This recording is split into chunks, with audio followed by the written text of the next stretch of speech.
Hello বন্ধুরা, কেমন আছো সবাই? আজ আমরা দেখব নেটফ্লিক্সের একটা জনপ্রিয় Korean web series Squid Game. 9টা এপিসোড নিয়ে তৈরি হওয়া এই মুভিটি অনেকটা বড় হওয়ার জন্য আমি দুটো পার্টে বিভক্ত করেছি এই মুভিটিকে। গল্পের শুরুতে আমাদের এই সিরিজের প্রধান চরিত্র শিয়ংকে দেখানো হয়। শিয়ং 10 বছর আগে একটা কোম্পানি থেকে নিজের চাকরি হারিয়ে এখন একটা জায়গায় ড্রাইভারির কাজ করে, যার কারণে ওর উপরে এখন অনেক টাকা উধার রয়েছে। আর সেজন্য 3 বছর আগে ওর স্ত্রী ওর সাথে ডিভোর্স করে অন্য একজনকে বিয়ে করে নিয়েছে। আর এরপর থেকে শিয়ং নিজের মায়ের সাথে থাকে। ওর একটা 10 বছরের বাচ্চা মেয়ে আছে যে এখন ওর স্ত্রীর সঙ্গেই থাকে। আর শিয়ং মাঝে মাঝে ওর সাথে দেখা করতে যায়। আসলে শিয়ংয়ের মেয়ের জন্মদিন, সেজন্য ওর মা ওকে বেশ কিছুটা টাকা দিয়ে বলে, এই টাকাটা নিয়ে তুমি তোমার মেয়েকে একটা ভালো জায়গায় নিয়ে গিয়ে ডিনার করাও। কিন্তু শিয়ংয়ের জুয়া খেলার একটা বাজে নেশা ছিল। আর যখন ওর মা ঘর থেকে বেরিয়ে যায় তখন শিয়ং তার মায়ের এটিএম কার্ডটা নিয়ে তার এটিএম থেকে সব টাকা তুলে নেয়। আর এখন সে জুয়া খেলার জন্য সেই সমস্ত টাকা নিয়ে একটা ঘোড়ার রেসে পৌঁছে যায়। আর ও সেখান থেকে 4.5 মিলিয়ন ওন জিতে নেয়, যেটা ইন্ডিয়ান রুপিতে 2,87,000 টাকার কাছাকাছি, আর বাংলাদেশি টাকায় 3,26,000 টাকার কাছাকাছি। আর শিয়ং টাকা পাওয়ার পর খুশি হয়ে ওই ক্যাশ কাউন্টারে থাকা লোকটিকে 10,000 টাকা দিয়ে দেয়। আর ওই টাকাগুলি নিয়ে বাইরে বেরিয়ে আসে। পরে শিয়ং লক্ষ্য করে যে বেশ কিছু লোক ওর দিকে এগিয়ে আসছে, আর ওদেরকে দেখে ও তাড়াতাড়ি সেখান থেকে পালাতে শুরু করে। আসলে শিয়ং ওই লোকগুলির কাছ থেকে অনেকগুলি টাকা ধার নিয়ে রেখেছিল, যেগুলি ও কোনোভাবেই শোধ করতে পারছিল না। আর এখন ওদেরকে দেখার পর শিয়ং ওখান থেকে ছুটে পালাতে শুরু করে। আর ওখান থেকে পালানোর সময় ও রাস্তায় একটি মেয়ের সঙ্গে ধাক্কা খেয়ে মাটিতে পড়ে যায়, কিন্তু সে কোনো রকমে ওখান থেকে উঠে পাশের একটা বাথরুমে এসে লুকিয়ে পড়ে। কিন্তু ওই লোকগুলি শিয়ংয়ের পিছু পিছু বাথরুমেও চলে আসে। তারা বাথরুমে এসে শিয়ংকে ধরে ফেলে। আর ধরা পড়ে যাওয়ার পর শিয়ং ওদেরকে বলে, আমার কাছে অনেক টাকা আছে, আজকে আমি তোমাদের সমস্ত টাকা পরিশোধ করে দেবো আজকে। কিন্তু এটা বলে পকেটে যখন সে হাত দেয় তখন সে দেখতে পায় ঘোড়ার রেসে সে যতগুলো টাকা জিতেছিল কেউ যেন তার পকেট কেটে সমস্ত টাকা চুরি করে নিয়েছে। আর ও একটু ভাবনা চিন্তা করার পর বুঝতে পারে যে একটু আগে যে মেয়েটি তার সঙ্গে ধাক্কা লেগেছিল সেই মেয়েটি তার টাকা চুরি করে নিয়েছে। আর এখন নিজের কাছে কোনো টাকা না থাকার কারণে শিয়ং বাধ্য হয়ে ওদের কাছে আর একটা মাসের সময় চেয়ে নেয়। কিন্তু 1 মাস সময় দেওয়ার পরিবর্তে ওই লোকগুলি শিয়ংয়ের কাছ থেকে একটা চুক্তিপত্র সাইন করে নেয়, যাতে লেখা ছিল যে 1 মাসের মধ্যে যদি টাকা শোধ না করতে পারে তাহলে ওরা শিয়ংয়ের সমস্ত অঙ্গ প্রত্যঙ্গ বিক্রি করে টাকাগুলি তুলে নেবে। আর শিয়ং সেখান থেকে রিসেপশনে চলে যায়। একটু আগে যে খুশি হয়ে 10,000 ইয়ন ওই কাউন্টারে টিপস দিয়েছিল, আর বর্তমানে সে তার মেয়েকে গিফট দেওয়ার জন্য সেই কাউন্টারে এসে মেয়েটির কাছ থেকে টাকাটা ফেরত চায়। আর বর্তমানে সে তার মেয়েকে জন্মদিনের গিফট দেওয়ার জন্য ওই রিসেপশনের মেয়েটির কাছ থেকে টাকাটা ফেরত চাইতে আসে। এরপর সে তার মেয়েকে নিয়ে একটা রেস্টুরেন্টে ডিনার করতে চলে যায়। তখন ওই মেয়েটি বলে, আমার সৎ বাবা আমাকে একটা বড় রেস্টুরেন্টে নিয়ে গেছিল, কিন্তু তোমার সাথে আমার এইভাবে সময় কাটাতে অনেক বেশি ভালো লাগে। আর এই কথা শুনে শিয়ং তখন অনেক বেশি খুশি হয়। আর ডিনার করার পর সে নিজের মেয়েকে নিয়ে প্রাক্তন স্ত্রীর কাছে ফিরিয়ে আসে। আর ওখান থেকে বাড়ি ফেরার সময় অল্পের জন্য তার ট্রেনটা মিস হয়ে যায়। সেজন্য সে স্টেশনে বসে পরবর্তী ট্রেনের অপেক্ষা করতে শুরু করে। তখন হঠাৎ ওর পাশে একটা সেলসম্যান এসে বসে আর ওকে বলে, আমি আপনার সাথে একটা খেলা খেলতে চাই, আর যদি আপনি এই খেলাটায় জিতে যান তাহলে প্রতিবার আমি আপনাকে 10,000 ইয়েন গিফট করব, আর আপনি হেরে গেলে এই টাকাটা আপনি আমাকে ফেরত দেবেন। যেহেতু শিয়ংয়ের এখন প্রচণ্ড টাকার দরকার ছিল, সেজন্য সে এই খেলায় রাজি হয়ে যায়। আর দেখা যায় যে এটা একটা সাউথ কোরিয়ার একটি বাচ্চার খেলা ছিল। শিয়ং খুবই খুশি হয়ে খেলাটি শুরু করে দেয়। দেখা যায় খেলা শুরুর প্রথম থেকেই সে একটানা হেরেই যাচ্ছিল, কিন্তু হেরে যাওয়ার পর লোকটাকে দেওয়ার মতো তার কাছে কোনো টাকা ছিল না। তখন তার সামনে দাঁড়ানো সেলসম্যানটি তাকে বলে, ঠিক আছে, আপনি চাইলে টাকাটি অন্যভাবে আমাকে শোধ করতে পারেন। আর এটা বলে উনি শিয়ংয়ের গালে জোরে একটা চর মারেন। ওকে বলে, এরপর থেকে আপনি যতবার খেলাটি হেরে যাবেন ততবার আপনাকে আমার কাছ থেকে একটা করে চর খেতে হবে। আর শিয়ং বাধ্য হয়ে ওর কথাতে রাজি হয়ে যায়। আর এইভাবে বেশ কিছুক্ষণ এই খেলাটা চলার পর শিয়ং শেষের দিকে ওই লোকটার কাছ থেকে অনেকগুলি টাকা জিতে নেয়। আর এখন ও এই টাকাগুলি জেতার পর অনেকটা খুশি ছিল।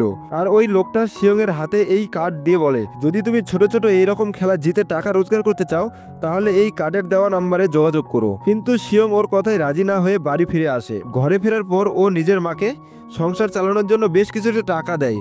তখন ওর মা বলে, এইটুকু টাকায় কি হবে, তুমি আরো বেশি টাকা রোজগার করার চেষ্টা করো, কারণ তোমার মেয়ে ওর মা আর সৎ বাবার সঙ্গে আমেরিকায় চলে যাচ্ছে। কারণ ওর নতুন বাবা আমেরিকায় একটা সরকারি চাকরি পেয়েছে। আর একবার যদি ওরা এখান থেকে চলে যায় তাহলে সারা জীবন তুমি তোমার মেয়েকে আর কোনোদিন দেখতে পাবে না। আর এখন যদি তুমি তোমার নিজের মেয়েকে নিজের কাছে রাখতে চাও তাহলে তোমাকে এখন অনেক টাকা রোজগার করতে হবে আর আদালতে প্রমাণ করতে হবে যে তোমার কাছে নিজের মেয়েকে দেখাশোনা করার মতো অনেক টাকা আছে। আর এই কথাগুলি শুনে শিয়ং প্রচন্ড চিন্তায় পড়ে যায়। আর এখন টাকাগুলি উপার্জনের জন্য সেই স্টেশনে পাওয়া সেই সেলসম্যানের নাম্বারে ফোন করে। আর এই ঘটনার পর শিয়ংকে নেওয়ার জন্য একটা বাড়ির সামনে গাড়ি চলে আসে। আর এই গাড়িতে ওঠার পর ওকে একটা বিশেষ ধরনের গ্যাস দিয়ে অজ্ঞান করে দেওয়া হয় আর তাকে একটা গোপন জায়গায় নিয়ে যাওয়া হয়। এরপর আমরা দেখতে পাই তার পোশাক চেঞ্জ করে একটা বিশাল হলঘরের মধ্যে রাখা হয়েছে। আর দেখা যায় ওর মতো ওই রকম পোশাক পরা আরো অনেক লোক ছিল, তাদের প্রত্যেকে শিয়ং এর মতো অজ্ঞান করে গোপনভাবে আনা হয়েছিল এই জায়গায়। আর এখন তারা এই জায়গায় 456 জন লোক ছিল, প্রত্যেকের মধ্যে একটি মিল ছিল। এর প্রত্যেকেই নিজেদের ব্যক্তিগত জীবনে অনেক টাকা দেনায় ডুবেছিল আর সবাই দেনা থেকে মুক্তি পাওয়ার জন্য এই খেলায় অংশগ্রহণ করেছিল।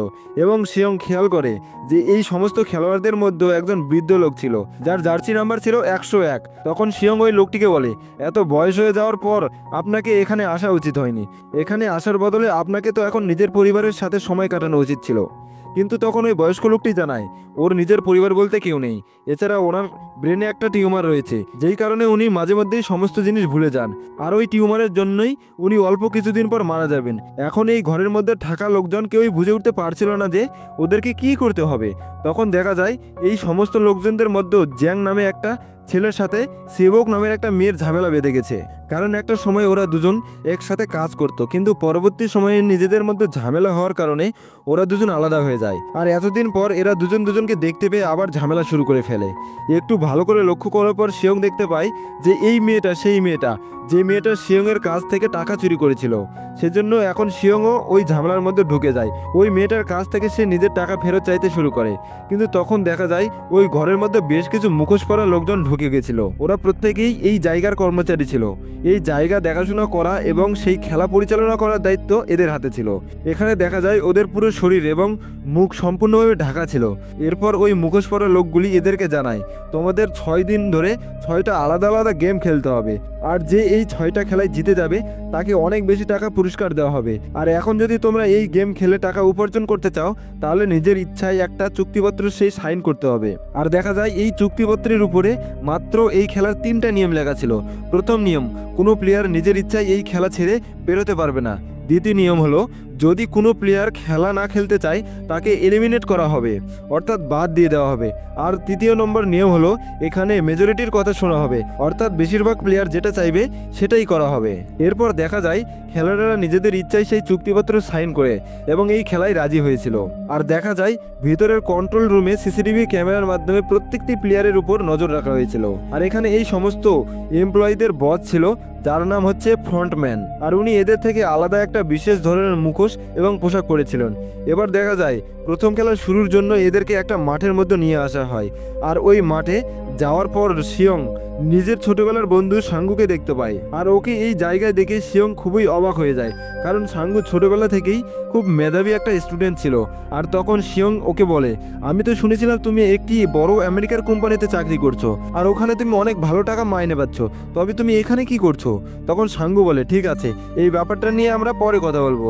এখন দেখা যায় কিছুক্ষণের মধ্যে ওই খেলাটা শুরু হয়ে গেছে। আর এই খেলাটার নাম হলো রেড লাইট গ্রিন লাইট। এই খেলাটার নিয়ম খুব সহজ ছিল। সমস্ত প্লেয়ারেরা মাঠের এক প্রান্তে দাঁড়িয়েছিল আর মাঠের অপর প্রান্তে একটা খুবই বড় রোবটের পুতুল দাঁড়িয়েছিল। আর এই খেলার নিয়ম হলো ওই পুতুলটা যখন অপর দিকে তাকিয়ে গান করবে তখন ওই সমস্ত খেলোয়াড়দেরকে আস্তে আস্তে সামনের দিকে এগোতে হবে। আর যখন ওই পুতুলটা গান বন্ধ করে পিছনের দিকে তাকাবে তখন এদের সবাইকে ওখানেই দাঁড়িয়ে পড়তে হবে। আর তখন কোনো প্লেয়ার কোনোভাবেই সেখান থেকে নড়াচড়া করতে পারবে না। গান বন্ধ হওয়ার পর কেউ যদি সেখানে একটুর জন্য নড়াচড়া করে তাহলে এই খেলা থেকে তাকে পুরোপুরি বাদ দেওয়া হবে। আর সবাইকে একটা নির্দিষ্ট সময়ের মধ্যে মাঠ থেকে ফিনিশ লাইনে পার হতে হবে। যদি কেউ নির্দিষ্ট সময়ের মধ্যে মাঠ থেকে এই লাইনটা পার করতে না পারে তাহলে ওই গেমটাই সে হেরে যাবে। আর কিছুক্ষণের মধ্যে এই খেলাটা শুরু হয়ে যায়। আর তখন ওই পুতুলটা গান করতে শুরু করলে সবাই আস্তে আস্তে সামনের দিকে এগোতে শুরু করে।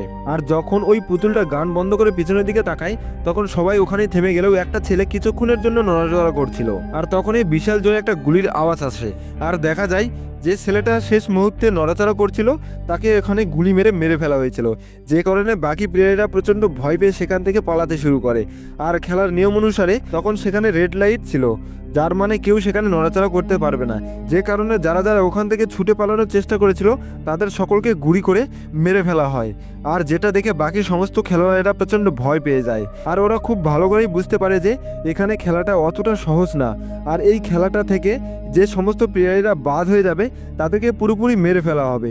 যার কারণে বেঁচে থাকতে হলে সবাইকে এই খেলাটা জিতে বেরোতে হবে, যার কারণে সবাই খুব সাবধানে আস্তে আস্তে সামনের দিকে এগিয়ে যেতে থাকে এই খেলার নিয়ম অনুসারে। আর দেখা যায় নির্দিষ্ট সময়ের মধ্যে যে সমস্ত প্লেয়াররা লাইন পার করতে পেরেছিল তারা সবাই এই খেলাটা জিতে গেছিল, আর সময়ের মধ্যে যারা এই লাইনটা পার করতে পারেনি তাদের সবাইকে এখানে গুলি করে মেরে ফেলা হয়েছিল। এরপর দেখা যায় ওখানে মারা যাওয়া সমস্ত প্লেয়ারের বডি পুড়িয়ে ফেলা হচ্ছে। আর এই খেলা শেষ হওয়ার পর দেখা যায় যেখানে 556 জন ছিল তার মধ্যে 255 জন মারা গেছিল, আর এখানে মাত্র 201 জন বেঁচে ছিল। আর এখন যারা যারা এই খেলায় বেঁচে ফিরে এসেছিল তারা প্রত্যেকেই প্রচণ্ড ভয়ের মধ্যে ছিল, কারণ কেউই জানতো না যে এই খেলায় হেরে গেলে তাদেরকে মেরে ফেলা হবে। আর এখন এরা প্রত্যেকেই এই খেলা ছেড়ে নিজেদের বাড়ি ফিরে যেতে চাইছিল। আর ঠিক সেই সময় ওদের ঘরের মধ্যে সেই মুখোশ পরা লোকগুলি চলে আসে। আর যেহেতু এই খেলায় 3 নম্বর নিয়ম অনুযায়ী বেশিরভাগ খেলোয়াড় যেটা চাইবে সেটাই করা হবে, সেজন্য কতজন এই খেলা ছেড়ে চলে যেতে চায় আর কতজন থাকতে চায় সেটা দেখার জন্য এখানে একটা ভোটের ব্যবস্থা করা হয়। কিন্তু ভোট শুরু করার আগে আমি আপনাদেরকে দেখাতে চাই আপনারা এই খেলায় কত টাকা জিতেছেন। আর এখন দেখা যায় ওই ছাদের উপরে একটা বিশাল বড় কাচের জার রাখানো ছিল, আর আস্তে আস্তে জারের বেশি বড় অংশ ওই টাকা দিয়ে ভর্তি করে দেওয়া হয়। আর এখানে এতগুলি টাকা একসাথে দেখে প্রত্যেক খেলোয়াড়ই অবাক হয়ে যায়। তখন ওই মুখোশ পরা লোকগুলি বলে এখানকার প্রত্যেকটা প্লেয়ারে 100 মিলিয়ন সাউথ কোরিয়ান জিততে পারবে। যেহেতু প্রথম খেলায় 255 জন মারা গেছে সেজন্য তাদের ভাগের টাকা 25.5 বিলিয়ন ইয়ন দেওয়া হবে। এটা ভারতীয় টাকায় 107 কোটি 7 লাখ টাকারও বেশি, আর বাংলাদেশি টাকায় 142 কোটি টাকারও বেশি। আর এরা যদি এই খেলাটা ছেড়ে চলে যেতে চায় তাহলে মৃত খেলোয়াড়দের পরিবারকে এই সমস্ত টাকাগুলি সমান ভাগে ভাগ করে দেওয়া হবে। কিন্তু যদি সবাই এখানে খেলতে চায় তাহলে যে শেষে মানুষটা এখান থেকে জিতে বেরোবে 45.6 বিলিয়ন ইয়ন জিতে যাবে, আর এটা ভারতীয় টাকায় 281 কোটি টাকারও বেশি, আর বাংলাদেশি টাকায় 321 কোটি 61 লক্ষ টাকার কাছাকাছি। আর এটা বলার পর ওখানে ভোট শুরু হয়ে যায়। কিন্তু এখানে এতগুলি টাকা একসাথে দেখার পর অনেকগুলো খেলোয়াড় তাদের সিদ্ধান্ত বদলে নেয়, আর এখন তারা যেভাবেই হোক নিজেদের জীবনের ঝুঁকি নিয়ে এই খেলাটা খেলতে চায়।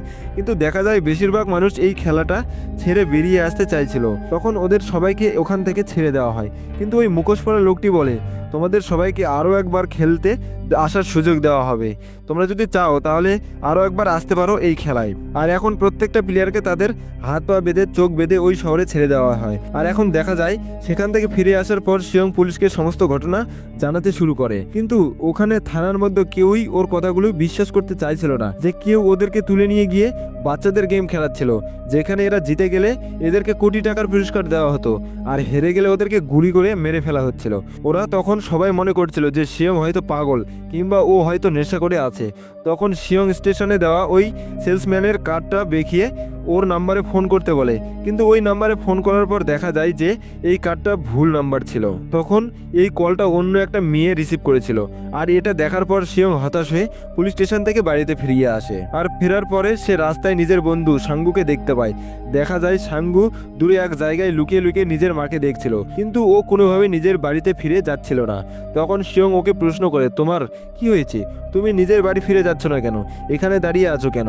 তখন সাঙ্গু বলে আমি সেই কোম্পানিতে কাজ করেছিলাম যেখান থেকে বেশ কিছু টাকা আমি স্টক মার্কেটে লাগিয়েছিলাম, কিন্তু পরবর্তী সময়ে আমি টাকাগুলি হেরে যাই, আর এখন আমার উপরে 6 বিলিয়নের বেশি ঋণ হয়ে রয়েছে, যে কারণে পুলিশ আর ব্যাংকের লোকজন আমাকে খুঁজে বেড়াচ্ছে, আর সেজন্যই আমি কোনো রকম ভাবে আমার বাড়ি ফিরে যেতে পারছি না, আর সব সময় তাকে লুকিয়ে থাকতে হচ্ছে। আর এরা দুজন তখন এখানে বসে কথা বলছিল। তখন হসপিটাল থেকে তাকে ফোন করা হয়, আর ওকে জানানো হয় যে ওর মায়ের প্রচণ্ড শরীর খারাপ, ওর মা হসপিটালে এখন ভর্তি আছে। আর হসপিটালে যাওয়ার পর ডাক্তার ওকে জানায় ওর মায়ের পায়ে অনেকদিন ধরে একটা ঘা হয়েছিল, কিন্তু ওনার ডায়াবেটিস থাকার কারণে কোনোভাবেই ওটা ঠিক হচ্ছিল না, আর এখন ওনার পায়ের অবস্থা একেবারে বাজে, ওটা পুরোপুরি কেটে বাদ দিতে হবে, কিন্তু এই অপারেশনটা করতে গেলে অনেক টাকার খরচ হবে। আর এটা শোনার পর শিয়ং অনেকটা চিন্তায় পড়ে যায়, কারণ এই অপারেশনটা করার মতো তার কাছে কোনো টাকা ছিল না। আর অন্যদিকে সিভিওক নামের একটা মেয়েকে দেখানো হয় যে একসময় শিয়ংয়ের টাকা চুরি করেছিল, আর এখন ও নিজের ভাইয়ের সঙ্গে দেখা করতে এসেছিল, বিগত বেশ কিছুদিন ধরেই সে তার ভাইকে একটা অনাথ আশ্রমে রেখে দিয়েছিল, কারণ একটা সময় ওরা দুজন নিজের মা বাবার সঙ্গে নর্থ কোরিয়ায় থাকতো। তখন সিবিওক ওর ভাই সেখান থেকে পালিয়ে সাউথ কোরিয়ায় চলে এসেছে, কিন্তু ওদের মা এখনও নর্থ কোরিয়ায় আটকে ছিল আর ওনাকে ওই দেশ থেকে নিয়ে আসার জন্য অনেক টাকার দরকার। সেজন্য সে নিজের ভাইকে অনাথ আশ্রমে রেখে নানা রকমভাবে টাকা রোজগার করতে শুরু করে। আর এখন ও নিজের ভাইকে বলে, যেভাবেই হোক আমি আমার মাকে তাড়াতাড়ি করে এখানে নিয়ে আসবো, তারপর থেকে তোমাকে আর একা থাকতে হবে না, আমরা সবাই আগের মতো আবার একসঙ্গে থাকতে শুরু করব। আর এদিকে দেখা যায় সেই স্কুইড গেমে আলী নামের একটা ছেলে ছিল। আলী একটা কারখানায় কাজ করত, কিন্তু অনেকদিন ধরেই ওর মালিক ওর কাজের টাকাটা দিচ্ছিল না। আর এখন সেজন্য সে তার মালিককে নিজের পাওনা টাকা দিয়ে দিতে বলে, আর সে কোনো রকমভাবে তার টাকাটা দিতে চাইছিল না। আর এদিকে আলীরও সেই টাকাটা প্রচণ্ড দরকার ছিল, সেজন্য সে তার মালিকের কাছ থেকে ওই টাকাগুলি কেড়ে নেওয়ার চেষ্টা করে। আর ওদের দুজনের এই ঝামেলার মধ্যে তার মালিকের হাত ওই কারখানার মেশিনের মধ্যে ঢুকে পুরোপুরি নষ্ট হয়ে যায়। আর সেই সুযোগেই আলী সেখান থেকে তার সমস্ত টাকাগুলি নিয়ে বাড়ি ফিরে আসে। আর ওই সমস্ত টাকাগুলি তার স্ত্রীকে দিয়ে বলে, তুমি বাচ্চাদেরকে নিয়ে নিজের দেশে ফিরে যাও। আসলে আলী পাকিস্তানের বাসিন্দা ছিল, কিন্তু বেশি টাকা উপার্জনের জন্য সে সাউথ কোরিয়ায় এসেছিল। আর অন্যদিকে দেখা যায় শিয়াং যে থানায় গেছিল, সেই থানার পুলিশ অফিসার অনেকদিন ধরেই তার ভাইকে খুঁজে পাচ্ছিল না। আর এখন ওকে খোঁজার জন্য সেই পুলিশটা ওর ভাইয়ের হোস্টেলে চলে আসে। আর সেই হোস্টেলে বেশ কিছুক্ষণ খোঁজাখুঁজি করার পর সেই পুলিশ অফিসারটা লক্ষ্য করে তার ভাইয়ের রুমে সেই স্কুইড গেমের কার্ডটা খুঁজে পায়, যেটা নিয়ে শিয়ং ওদের থানায় অভিযোগ করতে এসেছিল। তারপর ওই পুলিশ অফিসারটা বুঝতে পেরেছিল যে শিয়ং আসলে সকালবেলা সব সত্যি কথাই বলেছিল। আর সকালবেলা শিয়ং যেই জায়গার কথা বলেছিল, ওর ভাইও হয়তো সেই জায়গায় কোনো না কোনোভাবে আটকে আছে। আর নিজের ভাইয়ের খোঁজ নেওয়ার জন্য ওই পুলিশ অফিসারটা এখন শিয়ংয়ের সঙ্গে দেখা করতে চায়। কিন্তু এই দিকে দেখা যায় শিয়ং মানসিকভাবে প্রচণ্ড ভেঙে পড়েছিল, কারণ ওর মায়ের প্রচণ্ড শরীর খারাপ ছিল, কিন্তু ওনার চিকিৎসা করার জন্য ওর কাছে একটু টাকা ছিল না। আর এদিকে ওর ছেলে অল্প কিছুদিনের মধ্যে এই দেশ ছেড়ে ওর কাছ থেকে সারা জীবনের জন্য চলে যাচ্ছিল। সেই জন্য এখন সে এসব কথা চিন্তা করে মানসিকভাবে প্রচণ্ড ভেঙে পড়েছিল। তখন এই পুলিশটা সকালবেলায় সেই কার্ডের ব্যাপারে শিয়ংয়ের কাছে জানতে চাইলে শিয়ং বলে, সকালে আমি প্রচণ্ড নেশা করেছিলাম, সেজন্য থানায় গিয়ে ভুলভাল বলেছিলাম। আর ওই কার্ডটা আমি রাস্তায় এক জায়গায় কুড়ি পেয়েছিলাম। কিন্তু এগুলো কথা শুনে পুলিশটা ভালোভাবেই বুঝতে পারে শিয়ং ওকে মিথ্যা কথা বলছে। এরপর ঘরে ফিরে যাওয়ার পর শিয়ং দেখতে পায় সেই স্কুইড গেমে ফিরে যাওয়ার জন্য ওকে আরেকটা কার্ড দেওয়া হয়েছিল, যেই কার্ডের পিছনে একটা নির্দিষ্ট জায়গার ঠিকানা লেখা ছিল। আর যেহেতু ওর এখন প্রচণ্ড টাকার দরকার ছিল, সেজন্য সে আবার এই খেলায় অংশগ্রহণ নেওয়ার সিদ্ধান্ত নেয়। আর দেখা যায় শুধু শিয়ং না, এই খেলা থেকে ফিরে আসা সমস্ত খেলোয়াড়েরা ওই খেলায় ফিরে যাওয়ার জন্য নতুন করে আবার যোগাযোগ করছিল। আর বেশ কিছুক্ষণ পর দেখা যায় শিয়ং সেই কার্ডে যাওয়ার ঠিকানায় পৌঁছে গেছে। আর শিয়ং এর মতে অনেক খেলোয়াড় সেই খেলায় ফিরে এসেছে। আর আগের বারের মতো তাদেরকে অজ্ঞান করে সেই গোপন জায়গায় নিয়ে যাওয়া হচ্ছিল। আর এখন দেখা যায় এই স্কুইড গেমের জায়গাটা একটা সমুদ্রের মধ্যে গোপন দ্বীপে করা হয়েছিল। আর এই সমস্ত খেলোয়াড়দেরকে একটা জাহাজে করে সেই গোপন দ্বীপে নিয়ে যাওয়া হচ্ছিল। আর এইদিকে দেখা যায় ওই পুলিশ অফিসারটি লুকিয়ে লুকিয়ে শিয়ং এর পিছু সেই জাহাজে চলে এসেছিল। আর তারপর সে জাহাজের একজন কর্মচারীকে মেরে তার পোশাক এবং তার মুখোশ পরে নেয়। আর তারপর সে জাহাজের কর্মচারীকে মেরে তার নিজের পোশাক তাকে পরিয়ে দেয় এবং তার আইডি কার্ড তার পকেটে ঢুকিয়ে দিয়ে সমুদ্রে তাকে ফেলে দেয়। আর এখন সমস্ত খেলোয়াড়দেরকে তাদের আগের পোশাক পরিয়ে সেই হলঘরের মধ্যে নিয়ে আসা হয়। আর এখন সমস্ত খেলোয়াড়দের জ্ঞান ফেরার পরে তারা সবাই এক জায়গায় হয়ে নিজেদের মধ্যে একটি দল তৈরি করে, কিন্তু তারা কেউই বুঝতে পারছিল না এরপর তাদেরকে দিয়ে কি খেলা খেলানো হবে। এবার রাতের বেলা যখন সবাই ঘুমিয়ে পড়েছিল, তখন সিবিওক একটা অন্য প্লেয়ারের সঙ্গে বাথরুমে চলে যায়। আর ওখানে সিবিওক এসির ভেন্টিলেশন পাইপের মাধ্যমে ওই জায়গাটিকে লুকিয়ে লুকিয়ে দেখছিল। আর ওখানে সে দেখতে পায় সেই কর্মচারীগুলি বড় বড় একটা পাত্রের মধ্যে চিনি গুলিয়ে রাখছিল, যেটা দেখে সে বুঝতে পেরেছিল যে এই পরবর্তী খেলাটা সেই গলানো চিনির দ্বারা কিছু একটা হবে। এবার সিবিওক নিজের সঙ্গে থাকা প্লেয়ারের সাথে কথা বলতে বলতে যখন ঘরে ফিরে আসছিল, তখন সাঙ্গু এদের দুজনের কথা শুনতে পায়। এটা শুনে সে বুঝতে পারে যে সিবিওক হয়তো পরের দিনের খেলা সম্পর্কে কিছু একটা জানতে পেরেছে। আর এরপর দেখা যায় ওই পুলিশ অফিসারটা ওখানকার সেই কর্মচারীর পোশাক এবং মুখোশ পরে ওই পুরো জায়গাটায় ঘুরে তাদের মতনে কাজ করার চেষ্টা করে। আর এই পুরো জায়গার মধ্য থেকে তার ভাইকে খোঁজার চেষ্টা করছিল। আর এটা বোঝার চেষ্টা করছিল এখানে কি হচ্ছে, আর এই লোকগুলি কেনই বা এইরকম কাজ করছে। আর সুযোগ পেলে সে এখানকার সমস্ত তথ্যগুলি লুকিয়ে লুকিয়ে নিজের মোবাইল ফোনে লিখে রাখছিল। আর এইদিকে দেখা যায় রাতের খাবারের মধ্যে সেখানকার একটা প্লেয়ারকে লুকিয়ে একটা কাগজ দেওয়া হয়েছে, আর এর মধ্যে পরের দিনের খেলা সম্পর্কে সমস্ত তথ্য লেখা ছিল, যার মানে এখানকার বেশ কিছু কর্মচারী আগে থেকেই ওই লোকটিকে জেতার জন্য সাহায্য করছিল। পরের দিন খেলা শুরু করার জন্য আবার এদের সবাইকে মাঠে নিয়ে যাওয়া হয়। আর ওখানে যাওয়ার সময় সাঙ্গু সিবিয়ককে বলে, কাল রাতে আমি তোমাদের সমস্ত কথা শুনতে পেয়েছিলাম। আমি জানতে পেরেছি বাথরুমে যাওয়ার পর তুমি একটা হয়তো কিছু দেখতে পেয়েছিলে। কাল রাতে তুমি কি দেখতে পেয়েছিলে? যদি তুমি আমাকে বলতে পারো তাহলে হয়তো আমি ধারণা করতে পারবো যে আজকের এই গেমটা কি হতে চলেছে। তখন সিবিয়ক ওকে জানায় ওরা একটা বড় পাত্রের মধ্যে চিনি গুলিয়ে রাখছিল। আর ওই কথাগুলো বলতে বলতে ওরা মাঠে পৌঁছে যায়। আর দেখা যায় ওখানে সামনে দেওয়ালের গায়ে বড় বড় 4টে চিহ্ন আঁকা ছিল, একটাই ত্রিভুজ, আর একটাই বৃত্ত, আর একটাই ছাতা আঁকা ছিল। আর সেখানকার প্লেয়ারদেরকে বলা হয় এই 4টা চিহ্নের মধ্যে একটা চিহ্নে দাঁড়িয়ে পড়তে। সেই চিহ্নগুলি দেখে এবং তাদের চিনি গলানোর কথা শুনে সাঙ্গু বুঝতে পারে যে এদের এখন কি খেলতে হবে। কিন্তু ও আগে থেকে এই খেলার সম্পর্কে বুঝতে পারলেও কাউকে কোনো কিছু সাহায্য করতে চায়নি। আর এখন সে দলের সবাইকে বলে আমাদের মনে হয় আলাদা আলাদা হয়ে খেলা উচিত। আমাদের 4 জনেই আলাদা আলাদা 4টি চিহ্নের সামনে দাঁড়ানো উচিত। এতে হয়তো আমাদের খেলার ঝুঁকির পরিমাণটা অনেক কমে যাবে। আর ওর কথা শুনে 4 জন আলাদা আলাদা চিহ্নের সামনে দাঁড়িয়ে পড়ে। এবার দেখা যায় যে খেলার চিহ্নের সামনে দাঁড়িয়েছিল সেখান থেকে একটা করে বাক্স দেওয়া হচ্ছিল। বাক্স খুলে দেখা যায় ওর মধ্যে একটা সুচ আছে এবং চিনি গলিয়ে একটা প্লেটের মতো তৈরি করা হয়েছে। যেই খেলোয়াড় যেই চিহ্নের সামনে দাঁড়িয়েছিল তাদের বাক্সের মধ্যে চিনি গলিয়ে সেই ছাপ আঁকা ছিল। এবার ওদের সবাইকে এই খেলার নিয়মটা বোঝানো হয়। 30 মিনিট সময়ের মধ্যে ওদেরকে ওই চিনি তৈরির প্লেটের মধ্যে থেকে ওই চিহ্নটাকে অক্ষত অবস্থায় বের করতে হবে। আর যদি কেউ এই কাজটা করতে গিয়ে ওই চিহ্নটাকে কোনোভাবে ভেঙে ফেলে অথবা 30 মিনিট সময়ের মধ্যে এই কাজটা করতে না পারে তাহলে সে এই খেলাটাই হেরে যাবে আর তাদেরকে এখানে গুলি করে মেরে ফেলা হবে। আর যেহেতু সাঙ্গু এখানে আগে থেকেই ওই খেলাটা বুঝতে পেরেছিল সেজন্য ও ওই ত্রিভুজের সামনে দাঁড়িয়ে পড়ে। আর এই 4টি চিহ্নের মধ্যে থেকে সব থেকে সহজ ছিল এটি। কিন্তু সিয়ং কোনো কিছু বুঝতে না পেরে ও একটা ছাতার সামনে দাঁড়িয়ে পড়ে আর এটা ওখানকার সব থেকে কঠিন ছিল। এবার দেখা যায় খেলা শুরু হওয়ার পর সবাই সেই সুই দিয়ে চিহ্নটাকে আলাদা করতে শুরু করে। আর এখানে কেউ একটা কোনো রকম ভুল করলে তাকে সঙ্গে সঙ্গে গুলি করে মেরে ফেলা হচ্ছিল।